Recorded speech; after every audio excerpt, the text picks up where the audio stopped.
buronan yang kita dapatkan tadi malam atas nama MR atau Bos Gendut yang dikenal di Kampung Bahari. Badan Narkotika Nasional atau BNN bersama Polda Metro Jaya Rabu 12 Agustus 2026 menangkap gembong narkoba Kampung Bahari, Tanjung Priok, Jakarta Utara berinisial MR atau biasa disapa Bos Gendut.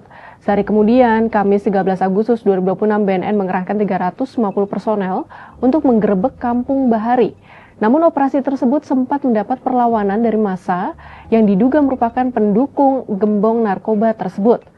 Lantas bagaimana respons Gubernur Jakarta Pramono Anung terhadap peristiwa ini? Bagaimana rekam jejak Kampung Bahari hingga dikenal sebagai salah satu sarang narkoba di Jakarta? Dan mengapa kawasan ini seolah tak pernah lepas dari peredaran narkoba? Kita bahas.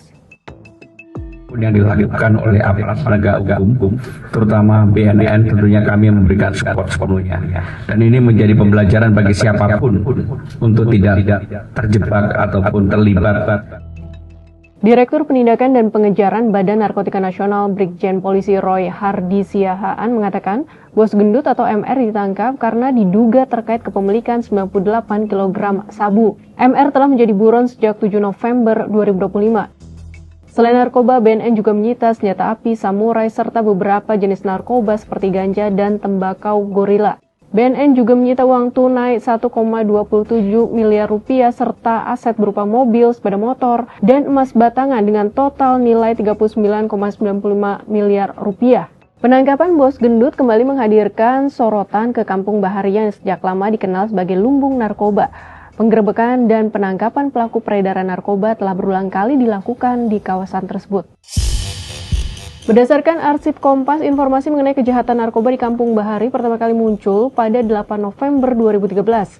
Sepanjang 2013 hingga 2024, polisi hampir setiap tahun menggerebek dan menangkap pengedar narkoba di Kampung Bahari.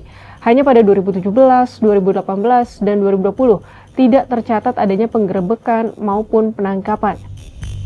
Pada pengungkapan awal kasus narkoba di Kampung Bahari, para pengedar menyasar para anak buah kapal atau ABK, nelayan, serta pekerja angkut harian yang beraktivitas di kawasan Tanjung Priok. Adapun pasokan narkoba disebut berasal dari sejumlah daerah termasuk Pulau Sumatera dan Cianjur, Jawa Barat. Kriminolog Universitas Indonesia Adrianus Eliasta Meliala mengatakan kondisi Kampung Bahari sebagai permukiman padat membuat polisi kesulitan saat melakukan operasi. Baiknya jalan tikus membuat aparat harus mengandalkan operasi kejut melalui penggerebekan. Menurut Adrianus, peredaran narkoba di Kampung Bahari telah mengakar dan bahkan menjadi bagian dari gaya hidup sebagian masyarakat. Karena itu pemberantasannya tidak cukup, hanya mengandalkan pendekatan keamanan. Kemiskinan dan minimnya lapangan kerja juga menjadi akar persoalan yang mendorong sebagian warga menjadikan peredaran narkoba sebagai mata pencaharian. Sementara itu, sosiolog Universitas Indonesia Rizalwan Habdi Lubis berpendapat stigma Kampung Bahari sebagai kampung narkoba dapat berdampak negatif bagi warga yang tinggal di kawasan tersebut tetapi tidak terlibat narkoba. Akibatnya mereka tidak leluasa berinteraksi secara sosial. Stigma tersebut juga merugikan warga yang sama sekali tidak terlibat narkoba. Bisa jadi mereka ingin pindah tetapi terkendala sulitnya menjual rumah untuk memperoleh tempat tinggal baru. Menurut Rizalwan, pendidikan serta peningkatan kesadaran masyarakat mengenai bahaya narkoba sangat diperlukan di Kampung Bahari. Sosialisasi, program rehabilitasi, serta akses terhadap layanan kesehatan mental juga penting untuk membantu pemulihan kawasan tersebut. Sahabat Kompas, 13 tahun, puluhan kali penggerebekan, tapi Kampung Bahari masih saja jadi sarang narkoba. Selama akar masalahnya kemiskinan, stigma, dan lemahnya pengawasan tak disentuh, penangkapan demi penangkapan hanya akan menjadi rutinitas tanpa ujung. Pertanyaannya, sampai kapan kita hanya memadamkan api tanpa mencabut sumbernya?